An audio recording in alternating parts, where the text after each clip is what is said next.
Lately, I haven't been able to work much on the videos I have planned because my graduate research has been monopolizing my time. But I decided to set aside a weekend and get something online. So today I'm going to show you how to make some cheap and easy target stands out of simple utility wire. You may have seen something like this before. It's a champion clay target holder designed to be stuck into the ground. I saw this at the local Wally World and thought it might be nice for the months when there wasn't any convenient snow available for propping up clays. I bought one and took it out to give it a try, but I wasn't very impressed. The rod is only about 10 inches tall, making for a pretty low target unless you have convenient topography where you're shooting, but the bigger issue is durability. Now, the packaging does say that the holder will sustain damage if it gets hit. Normal wear and tear is the exact term used. That's fair enough, I suppose, but I didn't expect this thing to go from brand new to this after one round of number 8 birdshot. Yeah, not a great bang for the buck. After that disappointment, I did what any good engineer would do. I decided to come up with an improved design that would be more versatile, more durable, and above all, dead simple and dirt cheap to replace when necessary. It didn't take much thinking to decide how to do it. $13 got me a 50-foot coil of 9-gauge galvanized utility wire at the local hardware/outfitter store, and after some fiddling at home, this is what I came up with. Straighten out an end of the coil. Using a clay as a reference, bend a rectangle in the end that the clay can sit in without falling through.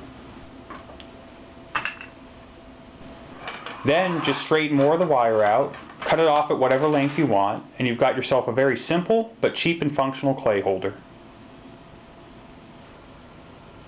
As a finishing touch, I like to give the vertical piece a bit of a forward bend to keep the clay from flopping around and center its weight a little better. If you don't want this wire directly in front of the clay's center, you can make the rectangle smaller so that the clay sits higher up, or give it a bit of a V shape. Don't be afraid to play around and figure out what works best for your purposes. You can always unbend the wire and try again if needed.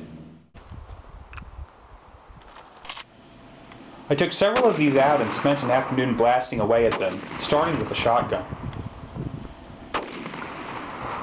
The heavy steel wire stood up to light target loads admirably. The number 8 lead birdshot mostly just blackened and roughed up the surface a little. Some hits at extremely close ranges bent the holder out of shape, but the wire itself was fine, so I just bent it back and kept shooting.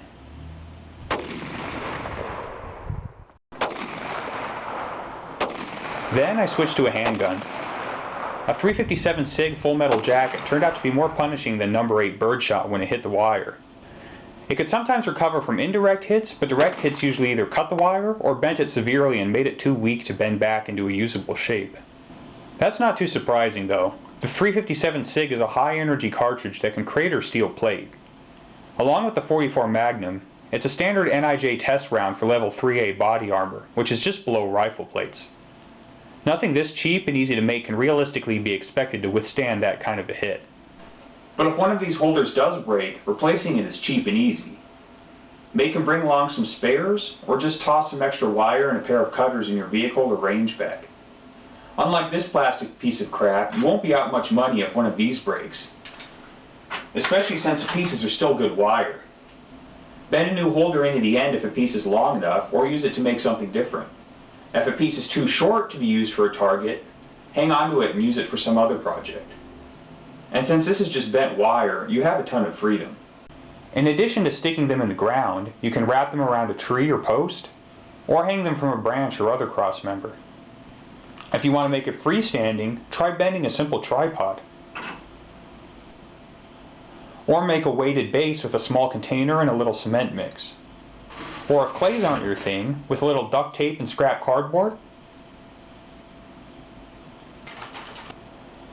you can whip up a dirt cheap target board.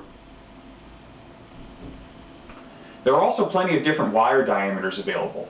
This 9-gauge is a good size, but you can also use lighter gauge wire to get more length for your money and bend complex shapes more easily, or heavier, stiffer stuff that can handle more punishment and won't wiggle around as much if you make really tall holders. Well, I hope this gave you some ideas or inspiration. This wire is just cents per foot and can be used to make all kinds of targets for shotguns, handguns, rifles, even bows and pellet, BB, and airsoft guns. The wire can also be reused and made into different targets. and for any type of do-it-yourselfer, it's just plain handy to have around. So go ahead, pick some up and experiment. If you come up with your own design, leave a comment and tell us about it. Better yet, upload a how-to and demonstration video and post a comment below with a brief description and a video link. I'm planning at least one more video on these wire targets, showing some advanced designs. If enough people respond with their own concepts, I think it'd be cool to include a best of section that showcases the most clever ideas, with videos and channel links. Hopefully, things will slow down in a couple weeks so I can get back to work on my 870 series and maybe some other videos I've been planning. Until then, have fun and shoot responsibly.